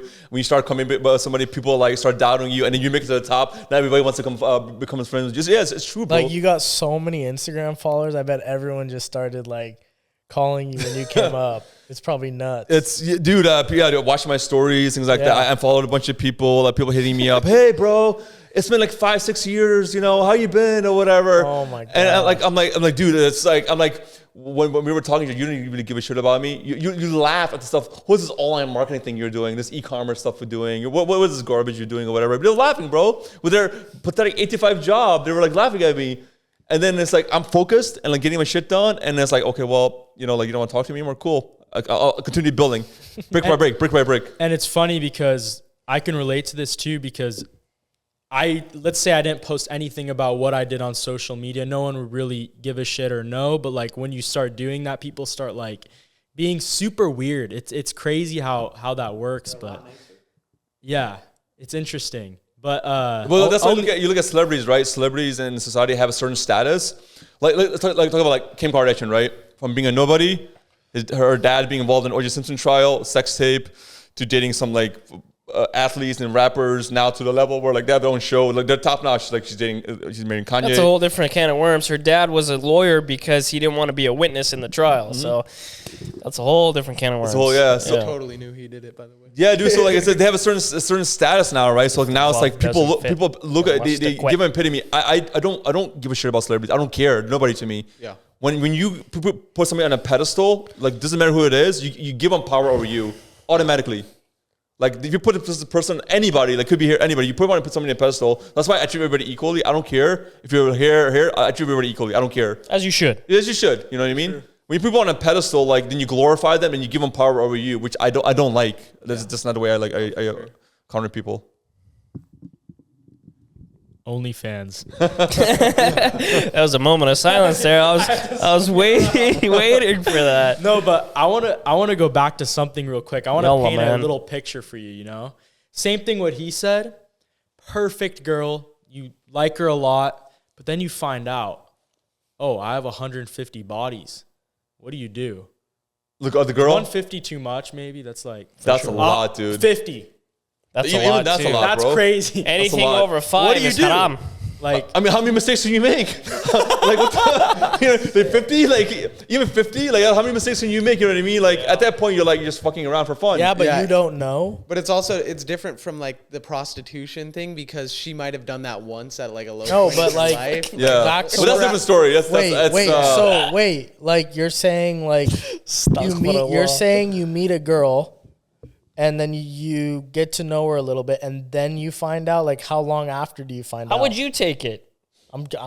I want to really get it's to all question. something I've Wait, asked. is that what you're saying though? Like He's saying if you Yeah, were with that's a a better relationship, question. yeah. Yeah. And you found out that she had 150 bodies under her, how would you take it? But I think it's Well, no, but I think you will find out early enough before that. Before she even tells should you. find out Because early enough. when you park the airplane in the hangar, you'll find out. You'll know. Before you even tell you the number, like because will the like sausage go down the hallway type of thing? yeah, dude. No, because, I like, don't dude, this chick. I mean, you're putting a toothpick inside a volcano. Something's off. No, You're in too no, deep. but you wouldn't know because if you don't sleep with a lot of girls, you wouldn't know if a vagina's loose or tight. If you don't, yeah. I guess being a guy, you probably have more experience than I don't know. Yeah, no, that's what I'm saying. Like you wouldn't know if I don't know, you wouldn't know. But back to my point, if you meet the girl and you think she's like a great girl or whatever, and you vibe with her and you take her out to eat and you're like hanging out with her all the time, and then you find out maybe like a month later, I think that it's a red flag definitely. But You let bygones be bygones, if right? you still like her, then keep going with it. You Personally, okay with expunging her record? Record expunged. I would find out. It's but, okay. But You're with it's me now. okay. But it's Since it okay. was As long as there's no more in between. No, but if we're good. someone likes a girl, or if you like a girl and they get along, then why not keep pursuing it? You know, even if she's had 150 bodies. I've been in a situation. No, I'm just maybe saying not- though, like. I've been in a situation similar, maybe not. You've been in a situation where you've had 150 No, bodies for the probably women? not even like close to 20, but like where it was like shocking when I heard the number type of thing. And it was one of those things where I was like, I'm already at a point with this girl where I've like invested time and energy and like, Jesus. you know what I mean? Like I got to the point where I was like, oh, maybe Looking for ROI. Like I put money into this crypto. 100. Okay, look, We need that's what it was, right? Like I put money into this, looking for this crypto to pump. we need him to say the number. yeah, what? just Astaghfirullah, say the man. number. numbers probably a lot larger 150? now.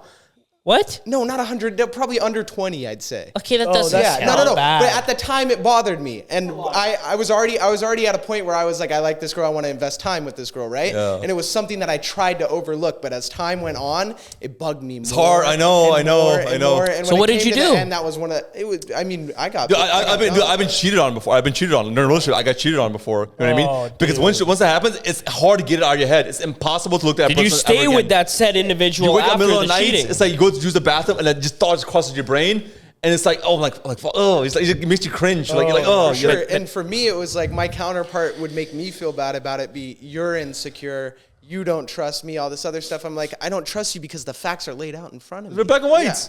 Yeah. I mean, you've had like over 150 dicks penetrate you. Listen, It's black and white. I mean, how much more black and white can they be? did you stay with said individual after you found out that she cheated on you? So it was a situation. She was like so emotional. I think I was just trying to like cut her off with her, but she kept on like just coming back, showing up to my place, showing up to workplace, like just so like apologetic and emotional. She's like, I was going through an emotional wreck. My dad was sick, but bunch of like manipulative bullshit. It's manipulation is what it is, you know. Like I think it lasted for another month. I just after a while, I had to cut it off. I'm like, I can't do it. I just like in my head, I just can't see you the same ever again. The feelings literally just evaporated. Wow. It was very hurtful. You know, it was very hurtful. Absolutely. And I think, but also I think you as a man also need to go through shit like that in your life. It's horrible. It sucks. But I think what makes you a man gives you the tough skin. It gives you that armor that you need to really progress in life. I think without that, then it's like, you know, it's like a video game, right? Your life is like a video game from level to 1 or 100. For you to level 50, you have to go through the preceding 49 levels. And they all have lessons and pains and struggles. If you don't experience those, by the time you get to level 50, bro, you're going to get crushed. Yeah. And that's how I view life. It's a bunch of levels. And you start off at level 0, level 1, and you compete with people, and that's how you level up. That's how I view life, and we're all in this game. We're all in the fucking matrix, and we're all trying to escape this shit. And I was going to say, too, like, the reason I brung up the girls having body things is because a lot of these girls think it's okay to go fuck around with so many guys, especially in the Western culture, and these girls need to... It's just not something that a lot of us think is attractive, right? We're not going to marry a girl with... 20 bodies is ridiculous. But they're going to marry us with 20 that's bodies. fucked up. Yeah. But it's vice versa, though, because, you know, we all have 20 bodies between us, and they're going to marry us. Motherfucker, what? I'm not like that. It's different, though, because... It's different girls, though, man. It's different. Yeah, you can't like, not to contradict you, but like the girl, the guy, the girl has us... Look, guys chase after, majority of the time, 95%, guys chase after girls, right? This is the way it is. This is the way it's been since like the day one of like the world was born. Guys chase after girls, and the idea of courtship, like, right, the guy's courting the girl. So, and the girl, is up to her. She's a gatekeeper. She's the one that can say yes or she can say no. Now, as far as like how many guys she lets through the gates, it's up to her. Whether she lets 1% of the guys or 100 guys or 150, 200 guys, it's up to her. So, but she has a sense of purity that, you know, she needs to maintain and she needs to keep. If she lets a large percentage through the floodgates, through the gate, I think it's disgusting. Because the guys are biologically wired to actually go and like and go after girls. And I think girls find it attractive for a guy too to have slept with more girls than vice versa. So especially from things I've read. Pause. Like, time out. Wait, I just want to understand. You're saying that women find it attractive that you've slept with X amount of girls. Is that what you're saying? Yes. I disagree. Dude, that shot me in the back once. Yeah, that's a gut shot. Well, I'm not talking like something crazy, but I think in most cases because women would argue that, oh, you've slept with 20 women? Okay. Now it's okay for me to sleep with 50 men. And that's the wrong girl. But they like want to experience guy. I think that's what you're getting to. That is what I mean. It doesn't mean you got to sleep with 20 people. Of course. But being so you're saying that women like a guy that's experienced. Of course. It doesn't need to be in the bedroom either. I mean, it's better that way for her, you know? What does it need to be in the kitchen? I mean, when you take a girl on a date, you got to like... Riz? Not so much riz, but you got to keep the conversation flowing. You can't just take a girl on a date and then like keep pausing around and stuff. Emmon. Well, yeah, you gotta fucking It makes sense. Yeah, it makes sense. You can't fuck them sexually every time. You gotta mind fuck them. Yeah, because that's what it is. The penetration of the mind is the best fuck ever. It's the best. Every like relationship I had is like if like looks is like a resume that get your foot in the door, right? It'll get you an interview, right? Looks like get you in the door. After the looks, I'm like, if I'm attracted to someone, it's literally 90% is personality. No, but that's the first thing. 90% of it is looks. 90% of it is physical attributes. If you're hot, that's what gets you through the door. Through the door, yeah. It's Absolutely. a resume, yeah. But after that, like I've had girls like they're 8, 9, 10s, but like there's no depth. Like I've sat across people, it's like they're so just stupid. Talking to like I'm literally holding a conversation. There's nothing intellectual about it. That shit like dies off very fast with me. I don't care like what you are. For sure. If you have nothing going on up here, like same with the guy too. Same thing both sides. You as a man, I think I think both parties need to I think work on yourself. There's a constant like personal development aspect of it, right? You should be working on yourself, training yourself, new skill sets. You should be having interesting experiences. That's why I spend a lot of time traveling the world. Because I've been to almost all 50 states in the USA besides 4 states. I find majority of boarding. I find more culture outside of the United States. people want to go to Cancun for a week. For the $3,000, I can go to Tokyo, Dubai, and it's places for $3,000. It's it's a longer flight, but I get to see more cool shit, more interesting stuff, culture, buildings, temples, shrines, people. Sure. Yeah, it's just cooler, right? But then that also gives me conversation pieces, like I can talk about like on this podcast, talk about on dates, and it's like the girl is just mesmerized. I haven't even like I'm not even trying to sleep with her. She's just mesmerized by the way like the experiences and the things I have to talk about. So like for me to like try to like sleep with her, I'm like, oh, cool. So sex is like it happens. It's a part of a relationship, but it's like it's not the whole thing. I don't care about it. It's an integral part of the a connection is a relationship, big though. part. It's connection, yeah. You're walking into a pool club in Dubai or like a bar or whatever. I know you don't drink. Exist. I know, but like, let's say there's a group of girls and they're all like 9s and 10s. I've drank in the past. I don't drink. Yeah, I don't drink. I've drank. Growing up. Yeah. Why is that, by the way? Oh, wait, let me finish, bro. I'm so sorry. Okay, Go give me a ahead. second. You walk in and there's like 10. There's like a group of 10s. Yeah. And then there's like a group of like 6s. Yeah. And obviously, you meet the 6 at the bar and she's like super cool and you're chatting it up with her, but you see the 10 and you know the 10 wants to sleep with you. What are you doing? That's a tough. I mean, like right now, I'd go with the 6. Yeah, I mean, probably a 4. Intellectually, yeah. But I mean, I'm at a. I don't like I said. I'm more religious. I don't try to sleep with chicks. It's not my thing. No, but It's not like my if shtick. you were gonna do it, if I were going to like a 6 intellectual girl versus Yeah. a 10 who's kind of maybe not so intellectual. no, both of them you're trying to bang. Yeah. He's One's a saying, 6. would you go for the 6 that's a little intellectual, a little smart, or the 10 that's a bonehead? Yeah. Oh, like it's kind of yeah, 6, man, 6 for sure. Right. for Yeah, sure. 6, yeah, Sure. Perfect. 6 for sure, yeah. Because the 10 going will with the fade 10. away. Whoa. That's crazy. You had to have someone that disagreed. Well, I mean the 10. You can if you just hook up, or are you trying to have a relationship or trying to do something further? That's the question. Yeah, but Yeah. the 10s don't put out. I disagree. They will for the right person. Every girl out there has her combination lock. If you say the right thing, she will do it. Doesn't matter if she's 10 or 1 or 5 or 12, whatever it is. She will do Yeah. it. I feel like the 10s just kind of like lay around though. They don't like, I don't know. They do it. Like even I'm telling you, man, even the 10s and every one of them, they have a combination They lock. do, If you yeah. know the right trigger, they will do it. Every one of them has the right trigger. There's a right trigger for every one of them. There's not one that doesn't have a trigger to do You it. think nuns have a combination? Nuns, I mean, that whole environment, I think That'd be a there's tricky some lock. interesting shady stuff that does go on in like those congregations. I have no idea. You know what I mean? Maybe Epstein's ring. Maybe there's some weird stuff, nun stuff going on. I don't know. So, top E, you're with your girl. What's like an ideal date? Whoa. Niall date. Top E date. Like, where are you taking her? Top Like, E what do you do? Riz. Top E Riz. Like, An ideal date. like So for when you, I, like is what like I like want you to ideal, get like for a spec- first date, or like maybe like you know her for a while. Let's go with first date, and then Okay. I want you to get specific. Like with I have a formula. Like I do it every time. Okay, I repeat it every with the time. food. I have a formula. I do Really? it. It With works the- every time too. Yeah, tell me about the food too. Like what Yeah. So I mean, I'm a big foodie. I love restaurants. Plus, like I've traveled so much. So I know like what places are really cool. So I'm a big navigator. I can go to like let's say like Tokyo. Like first time in Tokyo, I know nothing. It's bigger than New York City, and I'm really good. Okay, I'm like I have 7 days. I need to hit this, and this. I have it all navigated. I'm very good at navigating. So now, you're a planner.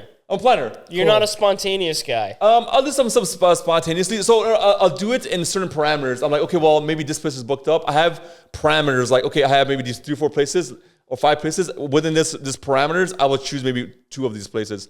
What I do is obviously like if she wants to be picked up, I'll pick her up, or like maybe she wants to meet whatever she's comfortable with. But we'll meet her at usually a dinner spot, a nice dinner spot, usually a steakhouse, sushi. Wait, did you pick her up? If you want, I usually try to. Yeah, I usually try to. yeah. But I mean, like if I'm here and she's like up in freaking, like Malibu or something, let's meet in the middle in LA, right, or something like that, or whatever, that kind of Yeah. thing, right? Okay. Versus like, okay, she's in Irvine, okay, I'll go pick you up. It's a little Yeah, different, yeah, yeah. So we'll meet in the middle, or I'll pick her up or whatever. We'll meet at the restaurant. Usually, like I prefer steakhouses. I prefer like sushi, nice dim lit places, a nice menu, a good vibe, and good music, that kind of thing. Kind of like a romantic vibe or whatever. We'll have like a dinner, sit there, and then dinner has to be a very engaging dinner, good conversations, stimulating, mind-fucking, you know, conversations. Good stimulating conversations, and then typically after that, you do a temperature check. After that, like you figure out where you are. Based off that dinner, you can do a temperature check, because if a girl wants to go home after that, she probably is not interested. And then if she doesn't, with me, most of the time, they don't want to go home. Like they want to go to the next spot. I'm like, okay, well, next spot could be, a Millicent, so I'll go like a cool shisha lounge, hookah lounge, right? Okay. Or maybe we can go to maybe like a rooftop, like, club or something, like Sky Lounge or something, or whatever, hang out there. I'm not gonna drink, but it's just the ambiance, right? It's about the ambiance. I don't care about the drinks and stuff. It's like I want to be in the ambiance. So I try to at least take at least 2 places. Every single day it has to be 2 places for sure. A dinner place, and then it has to be an after place all the time. I never take her back to my place. I never take her to my place. That's good. I like that. You ever took her to the office? we work, we fuck. I'm just kidding. Holy shit. Okay, so I want you, I want to hear one thing that you want our viewers to take away from this. What is one thing that you stand by and you want everyone to know you as? Or just give it advice to the viewers. Advice to the viewers, and something that you're truly, I suppose, passionate about, and something that you believe in 100%, and that you want to spread towards however many people. Yeah, man. Whenever I meet someone, I've had a lot of friends like in the past, they've hated their corporate jobs or they were lost. They didn't know like what step to take. Every time I see someone, including all you guys here, everybody outside, everybody I meet, I always see them like I think they have just hidden talents they don't know about. One of my philosophies is like, I think if I can buy somebody for what they think they are worth and sell them for what they are really worth, I was always walk away with a profit. I believe in that. I truly believe in that. Because I think people always undervalue themselves. They think they don't have talents, and they're like, maybe society or parenting or people around them treat them like shit. You're right. They compress them. They compress them. Maybe a city or a town or whatever. Then they resort to, like drugs, alcohol. Worst case scenario, suicide. And it's a depression, anxiety. It's part of it. It's very disturbing. I think having right people, telling people like helping them build their self-esteem. Your parents and your friends around you is so important. It's so vital. Like, cut off any cancerous friends and family in your life because they're not conducive to your growth. If you have an idea and the only thing they have to say is something negative about your idea, nothing constructive, it's cancerous. I call people cancer. So the friends and family, certain people are cancer to your life, and you need to cut them out. I think people need to be more ruthless about that and cutting it out, because it's the only way you're going to grow.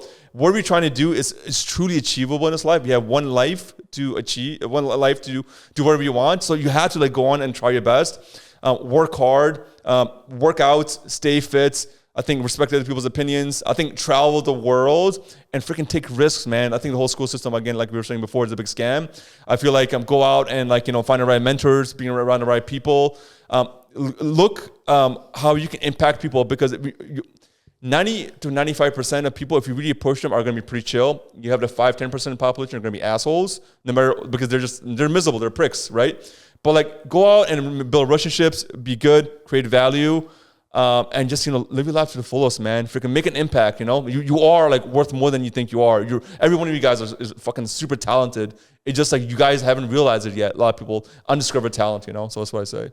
It's amazing. Perfect. We really appreciate you coming out.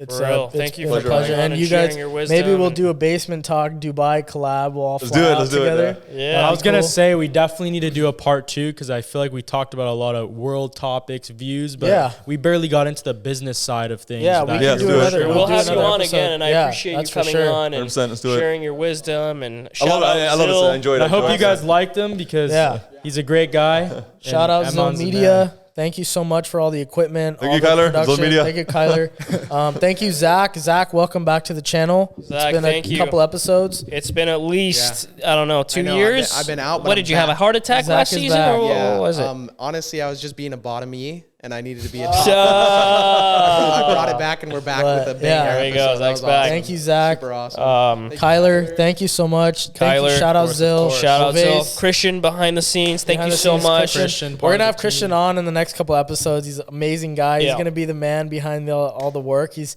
been playing on the switchboard all day today. That's He's our boy. New equipment. Probably new looks equipment. much We got better. New equipment. We You'll have notice that the 1, quality of 2, our 3, videos 4, are 5. Elevated a lot, and We have like 6 I cameras. think this is permanent now, The right? real shout out is Emmon. But the real shout out. Thank you so much for coming Thank you. on. Thank I you, man. appreciate it. It's a pleasure. Thank you for having me. And Absolutely. go. thank you It's guys awesome, so awesome. much for watching.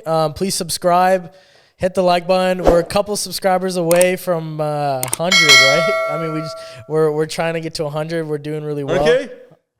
No, I wish. Oh, I was like, that was amazing. I was like, No, dude. phenomenal. No. But Almost. A lot of people, We're almost though, there. let we me get a say ton of something. viewers, but no. A lot of subs. people view, like, Yeah. we'll get 500 views, which for a pod, it's Yeah. quite impressive in Yeah. the beginning, but no one's subbing and subscribe. subscribe. right? Thank you guys. Thanks again. See you and next time. Peace. Peace.